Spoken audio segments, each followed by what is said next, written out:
avec vous. Alors aujourd'hui je viens avec une recette de repas mixé pour personnes handicapées ou âgées. J'ai trouvé important aujourd'hui de vous décrire un peu les ingrédients, leurs bienfaits, leurs bienfaits sur l'organisme. Voilà, je ne suis pas diététicienne, je ne suis pas médecin nutritionniste, mais j'aime beaucoup j'ai une formation scientifique et j'aime beaucoup m'intéresser aux bienfaits de différents aliments.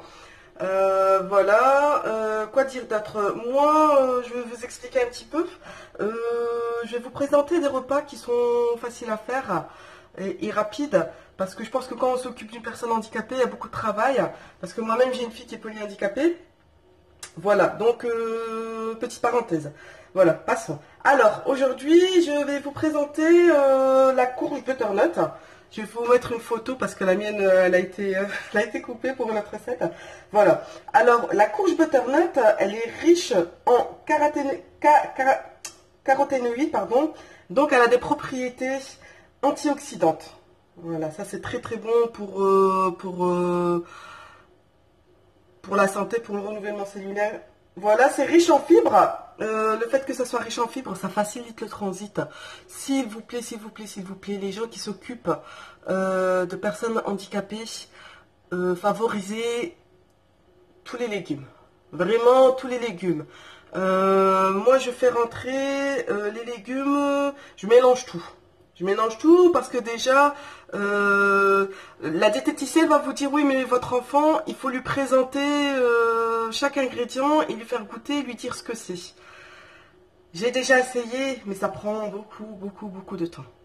Voilà, vous savez, prendre un aliment et commencer à le mixer, puis prendre un autre aliment. Bon bref, ça prend beaucoup de temps et je pense que le temps, on en a besoin pour s'occuper d'autres choses. Voilà, je dis pas que c'est... attention, hein, je dis pas que c'est pas important, hein. Mais quand on s'occupe d'une personne handicapée, on passe beaucoup de temps à faire beaucoup de choses. Du coup, on essaie de dispatcher notre temps comme il faut. Et moi, personnellement, mes recettes, elles ont eu beaucoup de succès. Parce que pendant un moment, ma fille, elle était dans une IEM et elle voulait pas manger. Elle voulait pas manger leur nourriture parce qu'elle aimait pas. Et donc, bon, j'ai un peu insisté pour pouvoir lui donner ses repas.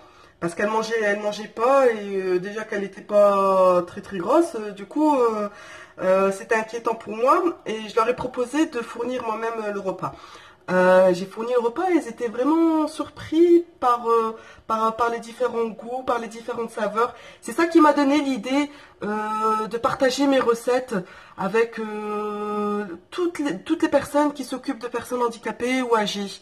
Voilà, donc je reviens sur la courge butternut. Je disais que c'était un ingrédient un aliment plutôt, qui était riche en caroténoïdes, donc des propriétés antioxydantes, riche en fibres pour le transit des enfants ou personnes, je dis enfants parce que ma fille c'est encore un enfant du coup, mais pour toute personne, handicapée ou âgée. Voilà, et c'est aussi un aliment qui est riche en vitamines et minéraux. Voilà. On passe maintenant à la lentille corail. Alors, la lentille corail, elle est riche en fibres et minéraux. C'est une légumineuse, c'est-à-dire que c'est un féculent. Et oui, la lentille corail est un féculent. Et c'est une protéine végétale, d'où il faut adapter les quantités selon le régime. C'est-à-dire, si l'enfant il est en surpoids, on en met vraiment un tout petit peu.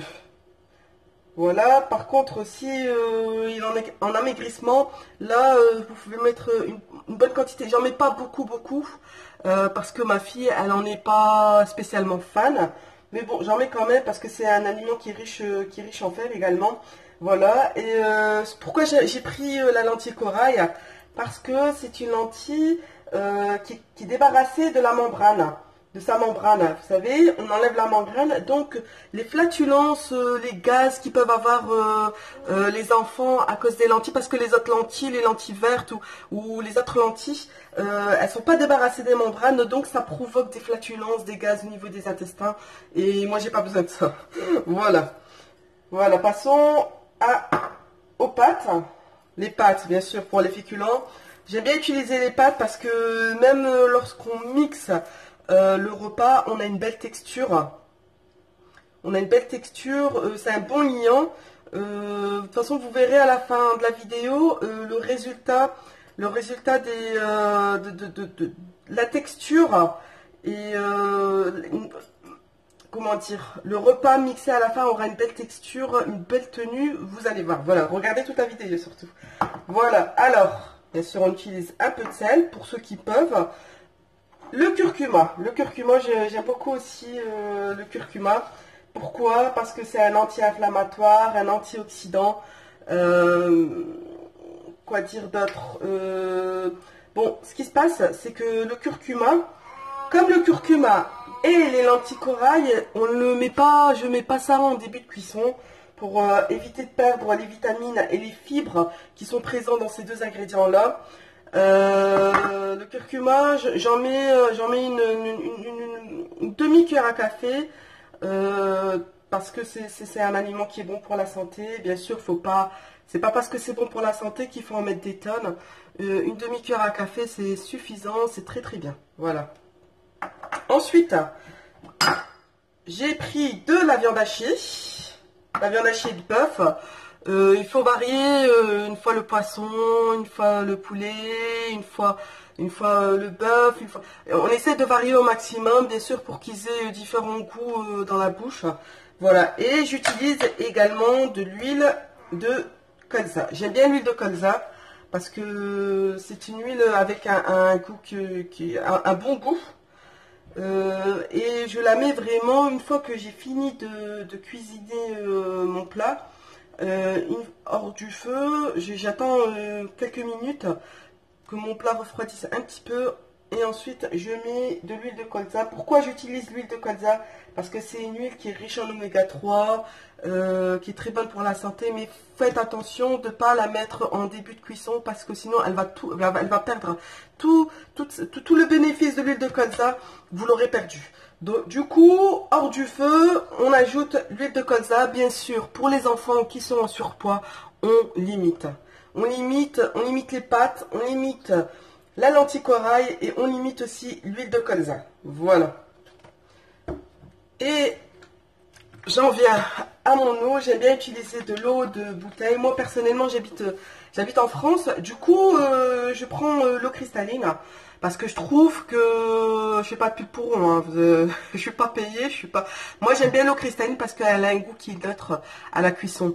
Quand vous prenez une eau comme Volvic, c'est une eau qui a un goût qui est assez fort, qui est assez prononcé. Du coup, vaut mieux prendre quelque chose de neutre pour la cuisson des aliments. Voilà. Et j'aime, pardon, j'aime l'eau de bouteille. Voilà. Hop, vous pouvez faire aussi avec l'eau du robinet, hein, si vous n'avez pas, hein, mais bon, il n'y a rien qui est obligatoire, hein. Vous pouvez prendre l'eau du robinet également, c'est pas mauvais non plus. Voilà, allez, je reviens tout de suite pour la recette. Voilà, on passe à la préparation. Alors, on va mettre les courges de butternut. Voilà, j'ai enlevé la plure de la courge butternut. Je l'ai coupée assez grossièrement. Voilà, ça n'a pas besoin d'être spécialement fin. Voilà, j'ai enlevé aussi... Je l'ai pépiné à l'intérieur, voilà. Hop, alors. Voilà, la courge de butternut. On met les pâtes. On met la viande hachée. On met le sel. Je facilite la tâche au maximum. Voilà, le sel. Et là, on met de l'eau. Je vous mettrai toutes les quantités exactes en barre d'informations. Voilà, on recouvre d'eau, vous inquiétez pas. Hein. Vous pouvez me dire oui, on en met beaucoup d'eau, ça va être pendant la cuisson, l'eau elle va être absorbée par les pâtes. Voilà. Hop, maintenant on passe à la cuisson et je reviens vers vous pour ajouter les lentilles corail et le curcuma. Coucou les amis, me revoilà après 25 minutes de cuisson. Vous voyez comment... Voilà, on mélange un petit peu. Hop, j'ajoute les lentilles corail et j'ajoute le curcuma.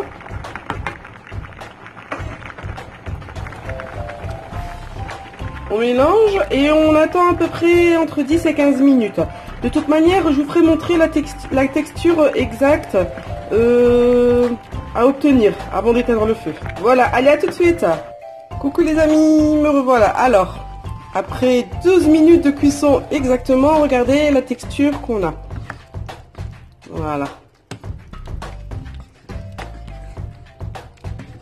Voilà, là ça fait 3 minutes, 3-4 minutes que j'ai éteint le feu. Voilà. Bon, d'habitude j'attends un peu plus longtemps, mais là c'est vraiment pour vous faire montrer. Là je mets mon huile de colza. Là j'ai mis 3 cuillères à soupe.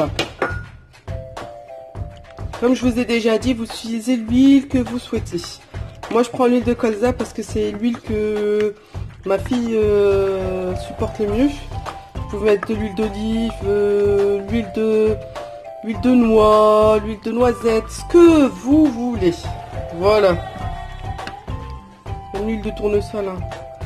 Mais moi j'aime bien l'huile de colza parce qu'elle est riche en oméga 3. Voilà. Allez, je mixe et je reviens vers vous. Coucou les amis, me revoilà. Alors, regardez. La texture du repas. On retrouve. Voilà. Surtout, ce que vous devez faire, c'est toujours décrire à la personne à qui vous donnez à manger ce qu'il y a dans l'assiette. Vous lui dites ingrédient par ingrédient. Aujourd'hui, on mange tel ingrédient, c'est très très important pour savoir ce qu'ils ont en bouche. Voilà. Alors, ça c'est un petit saladier où je mis le reste du repas mixé. Ce que je fais moi, c'est que je prends du papier cellophane et que je recouvre la surface de telle manière à ce qu'il n'y a pas de croûte, vous savez. J'attends que ça... Vraiment, il faut que ça soit encore chaud et vous mettez votre papier cellophane. Faites attention que votre papier cellophane est adapté pour les aliments chauds. Hein. Voilà, j'ai mixé. J'ai mis mon papier cellophane, j'attends que ça refroidit bien, pardon. Je mets un couvercle et je laisse ça dans le frigo. Voilà. Ben écoutez, j'espère que je vous aurai aidé. Surtout, s'il vous plaît, si vous connaissez une personne qui s'occupe d'une personne handicapée ou âgée, partagez la recette, ça peut l'aider. Voilà, ben écoutez, je souhaite un bon appétit à tous ceux qui mangeront ce repas et je vous dis à bientôt. Au revoir.